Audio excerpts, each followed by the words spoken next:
Hello guys, நம்ம இன்றைக்கி பார்க்க போகிற படம் என்னென்னா ஜிடிஎன். இப்போ இந்த படத்தோட கதை என்னென்னு பார்த்துருவோம். இந்த படத்தை பார்க்கறதுக்கு முன்னாடி ஜிடி நாயுடு யாருன்னு, அவர் என்னென்ன செஞ்சுருக்காருன்னு எனக்கு தெரியாது. ஆனால் இந்த படத்தை பார்த்த பிறகு இப்படி ஒரு மனுஷன் கோயம்புத்தூரில் வாழ்ந்துருக்காருன்னு ஆச்சரியமாக இருக்குது. படத்தோட கதை என்னென்னா, ஜிடி நாயுடு அவர்கள் நிறைய விஷயங்களை கண்டுபிடிச்சிருக்காரு. முக்கியமாக சொல்லணுன்னா பாலிடெக்னிக் காலேஜ், மின் மோட்டார், இப்படி நிறைய கண்டுபிடிச்சிருப்பார். ஃபஸ்ட்டாக முழுக்க அவர் கண்டுபிடிச்சது வரைக்கும் பாசிட்டிவாக கொண்டு போய் முடிச்சிருப்பாங்க. முக்கியமான ப்ராஜெக்டை கோயம்புத்தூர் கொண்டு வர முயற்சி பண்ணியிருப்பார். அதை எதிர்த்து ஆங்கிலேயரும் அரசாங்கமும் வரவிடாமல் தடுத்துருப்பாங்க. செகண்ட் ஆஃப் நீட்டாக போச்சு.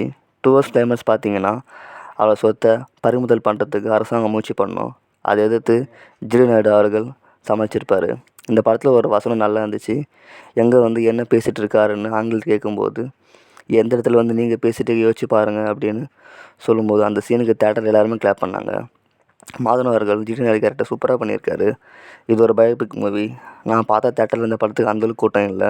ஒரு 30 பேர் தான் இருந்திருப்பாங்க. நிறைய பேர் டிசி படத்துக்கு தான் போகிறாங்க. இந்த படத்தை ஃபேன் மட்டும் கண்டிப்பாக வரும்போது தேட்டரில் பாருங்கள். அப்போ தான் ஜிடி நாயுடு யாருன்னு நிறைய பேருக்கு தெரிய வரும். மிஸ் பண்ணாதீங்க. மறக்காமல் சப்ஸ்கிரைப் பண்ணுங்கள், லைக் அண்ட் ஷேர் பண்ணுங்கள்.